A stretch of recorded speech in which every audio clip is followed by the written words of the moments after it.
Alright, so these are pseudocoding based past exam paper questions. Alright, let's have a look. So this is from the NHT 2024 exam 2, so question 14. Let's have a look at how to read a coded question. Let's say parts of the graph of two functions f of x, where f of x equals to x, g of x equals to the cosine of x, as shown below, where x is measured in radians. So it's very important to read what the question is asking. The pseudocode below describes a simple algorithm to find the point where the two functions intersect. Alright, now the function has been defined, so this is basically the pseudocoding. Alright, the initial guess, so x is actually less than x1. So let's go back here now. So in here they told us that x, so let's go back and read this. So x0 is going to be 0.6, x1 will be 0.8. So now remember that the initial guess has to be x has to be less than x1. Alright, now so we can use 0.8, so that's, here we go. Alright, now also the other condition that we have to fulfill is if cos of x, so x, let's say x is 0.6. Alright, and we substitute 0.6 into that. So we need to fulfill this requirement, then we return to x. Because which of the following will be the function intersect? Basically, you would expect the intersection to be in between 0.6 and 0.8. And which of the list of the given options will it be? For sure, it's not going to be the first one and the second one. Why? Because none of those are actually in between those. So the only option we have is C or D. So let's work through and find out what are given to us. So they told us, so we have to fulfill that. So we're going to say, so remember that x is in radiant. So make sure the setting is in radiant. So that gives me, if you put that in your calculator, so it gives me that figure, which is basically greater than 0.1. So that definitely is not going to be 0.6. Well, and if that is not the case, how about if x is 6 point? If you add 1, so you remember that x is 0.6. If you add 0.01, so it's going to give me that. And what happens if I do this? Will I get a number less than 0.01?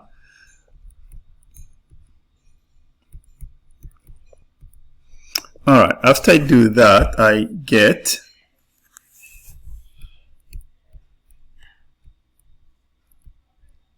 which is definitely greater than 0.1. Alright, now, so we need to try the alternatives, the other options.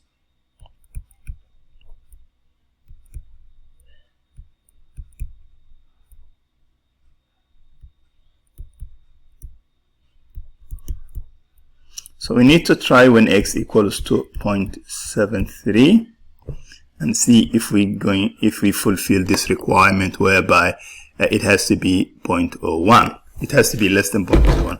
Alright, now just put that in your calculator. So we're just going to do this.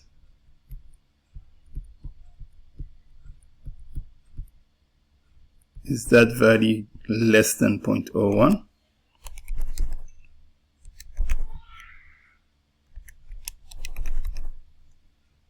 Well, I got, which is greater than 0.01. So definitely it's not going to be C. Let's see option. So that's when x equals to 0.73. And remember that x has to be less than x1. Remember the x1 is 0.8. So that's one thing you need to remember. So you can use 0.8.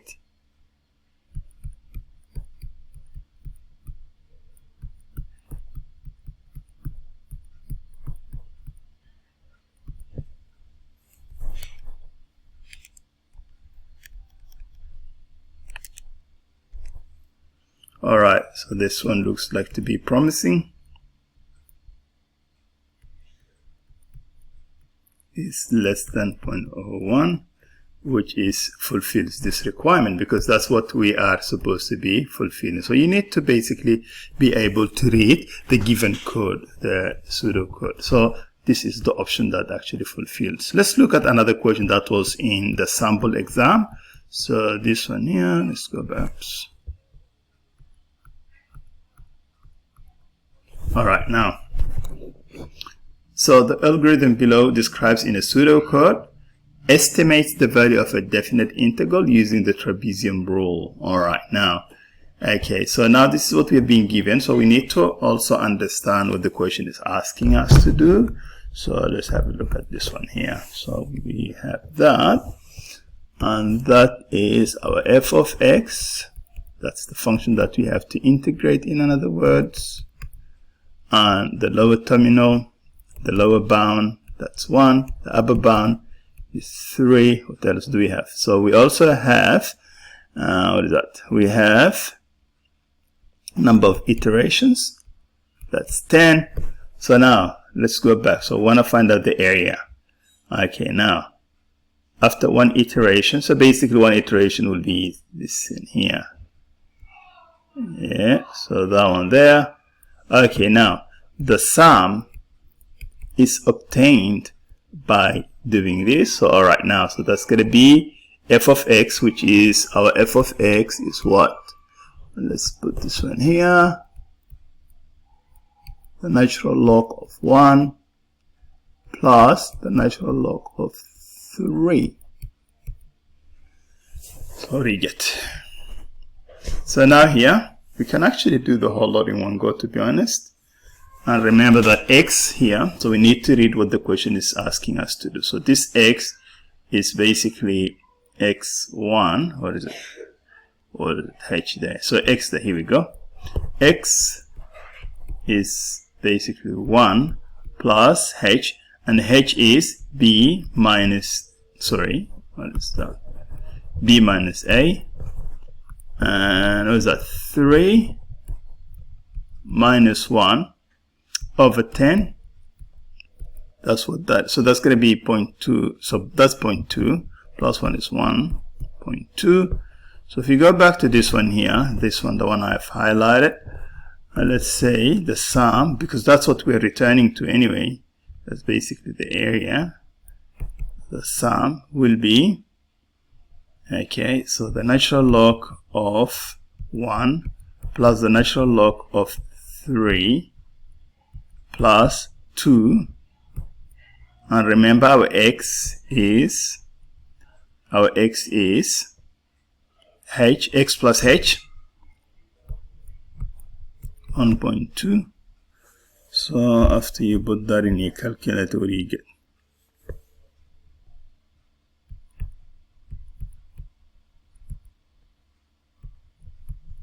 That's what you get, which is that option there. Alright, it's just a matter of reading what's given. So what's what? Alright.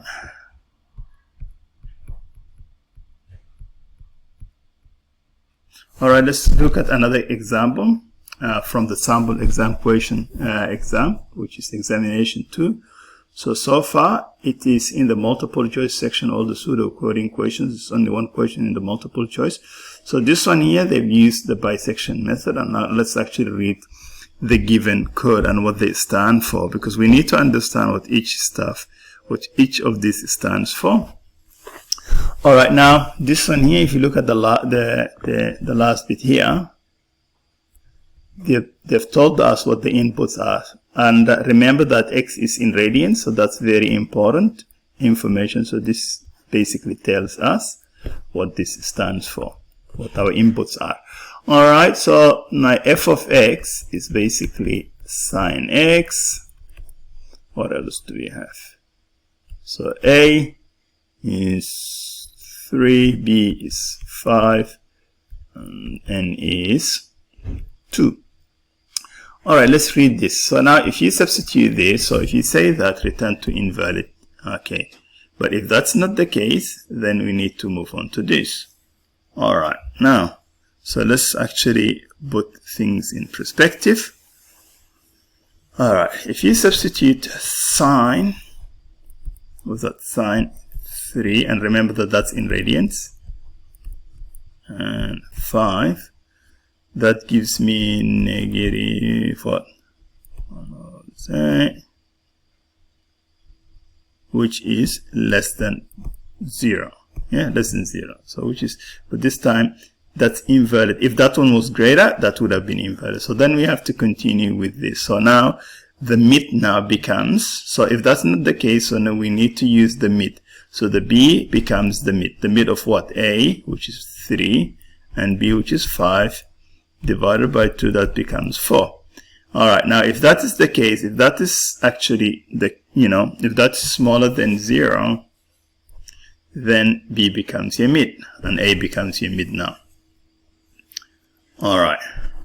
Or else A becomes your mid. If that's not the case, A becomes your mid. If this one was greater than 0, A becomes your mid. Alright, let's do this one here now.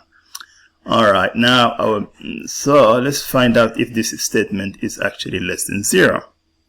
Alright, so okay, we're returning to the mid, so that's also very important to know. Okay, so sine was that sine 3 times sine 4. Sine 3 times sine 4, what do I get? Let's use my calculator. Sine 3 times sine, and that has to be in radians. So that gives me less than 0. 7 again. Oops. Why did I get the same answer? Oh, this one was 0 points. I must have entered the wrong number before. That's better. So this one was less than 0. Okay, now B becomes the mid, so the mid of this 2 now. So the mid of that 2, so the mid now, so we need to continue if that's the case. Alright, now our mid becomes, so the mid becomes 3 plus 7. So if that's the case, so we continue. So the mid, that's what we're returning to, because that's what return to the mid. So now the mid that we're returning is 7 over 2, which is 3.5. So basically returning to 3.5.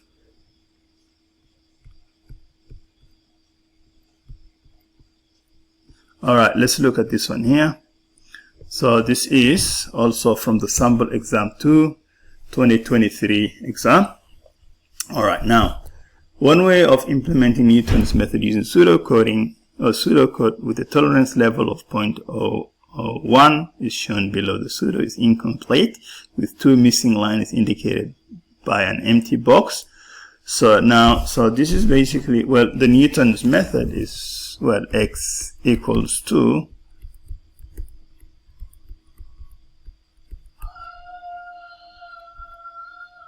and you do number of iterations, so f prime, I should say f prime, better, f prime, and you definitely need to do a couple of iterations before you get a converging value of x. Alright, now okay, so we have here, this is the derivative, this is the original function, the original function.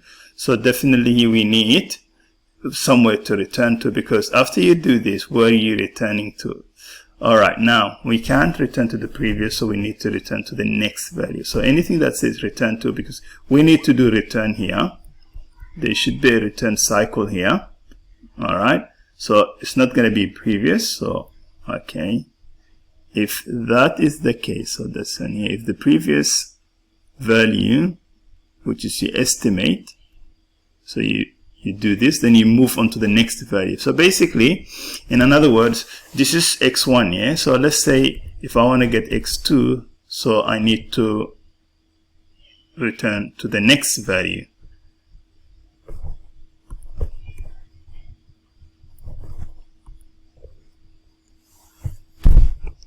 Alright, so option A cannot be an option.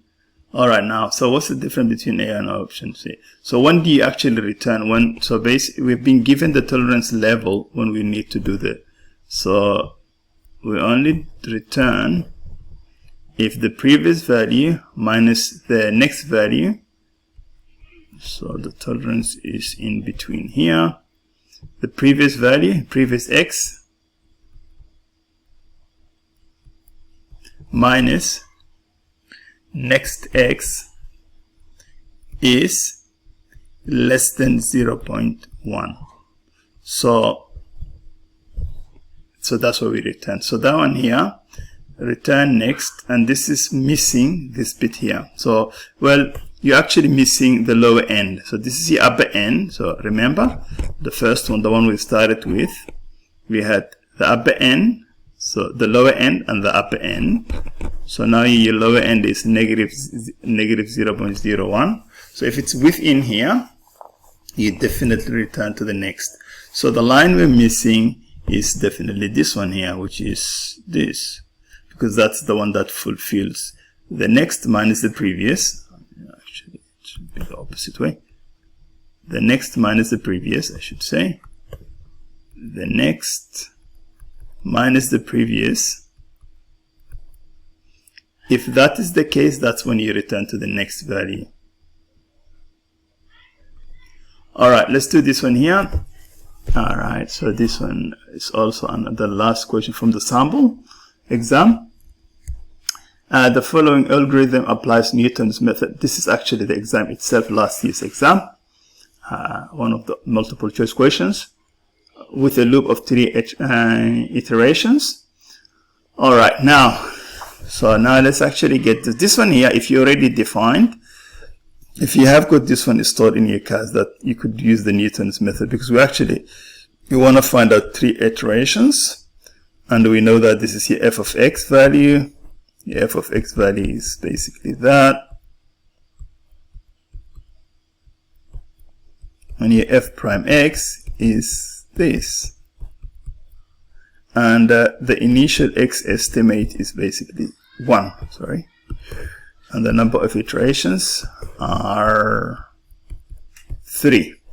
Alright, now let's do a couple of iterations. So that one saved in my class. Yeah, well, I'm going to use the Casio first. Okay, now this one was already saved, so I'm going to say File, Open, or Newton. Okay, now, so I'm just going to go down there. Okay, click that. I'm just going to make it bigger. Oops. Let's do it again. Okay, now. So if I change my equation here, just minimize this one here, make it there so that I could see. Actually, the cast activity. So Newtons, click that, and the only thing I need to change is basically down there. So let me just type that, and that's going to be my f of x. The only thing you have to change is your f of x. Everything else is automated. Alright, and press execute. Execute, and there we go. And the spreadsheet, because we need 3 iterations, so let me resize that. So first, second, third, so that's going to be 3 iterations, so the answer has to be this one here. And that's the good thing if you use the Casio. And you can do the same thing with the CAS, and that's with the TI, I should say. Alright, browse. Because that's saved already, so that's why I recommend you to save. Alright, make sure you watch my other videos how to save all this. So press enter. Okay, now let me just get this one here, and I'm just going to change that one as to be 3. Okay, let's copy this again. Probably say copy the whole one. Control C. Actually, okay, Control C. I'm just going to copy that. Let me see what happens. V, and I make that one as to be 3. Is that the number? Minus 3 there. Minus 3. Press enter. I get this. I press enter. I get this. Press enter. I'm just going to go back to my spreadsheet. Oh, here we go. That's actually the number that I'm actually after.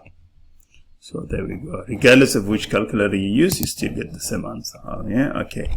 So let's do the last one. So this one was exam 2, 2024, which is this year.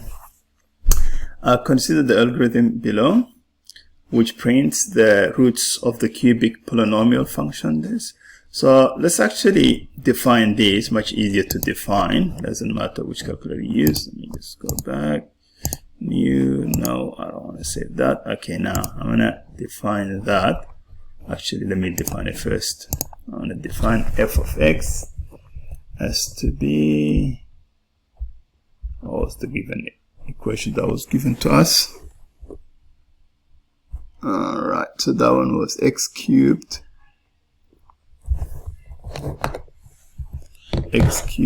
plus 2x x cubed plus 2 minus 2x, sorry, minus 2x squared and minus 9x. All right, now plus 18. Okay, now we've defined that, and I'm just going to say let's actually graph that. Much easier to give us how the graph should look like. All right, now we have got a fair bit of an idea how the graph should look like. Okay, now let's go back to the question now. Okay, back to the question. All right, the graph looks like something more of like this. Okay, so this one here is 3, that's 2, and that's -2. Okay, let's read the code that's given. If you substitute, so f of x, which is basically that, and substitute, so that's going to give me 18. If that is less than that, then select this. So now definitely that. If that's greater than that, so if we substitute, so now let's read it. Okay, now if I make c now c is 18 now. If I make it, so that's definitely a positive number. If that's the case, if that is less than, what is that? If that is less than, so we are going to print, if c is greater than 0, then we're going to print C. Print C. Alright, now if that's less than, if I substitute a negative number, alright, if I substitute that, that gives me 18, so which is greater than, so I print the positive number. So basically I print this, I print that, so I'm gonna print that. Okay, now what's the next step I have to do? If I substitute C, which C in this case is -18. Alright, now if I substitute -18 back into the polynomial function, that's going to give me, remember that was defined. You can just go back to your defined function. Here we go. And you can just substitute -18. That's going to be 3600, -3600. So we're going to print -C, -3600. So we're going to print the negative number. So we're going to print the negative value because we want to get the values of the polynomial. So we print the -1. So that basically means, well, this is not an option, that's not an option, and that's not an option. The only option that gives me this order is only that one here. And that one is basically, you know, going through the algorithm that's basically given, or the pseudocode that's been printed, and doing one by one and eliminating the option. All right, this is all the past exam paper questions which are based on pseudocoding. I hope that's clear.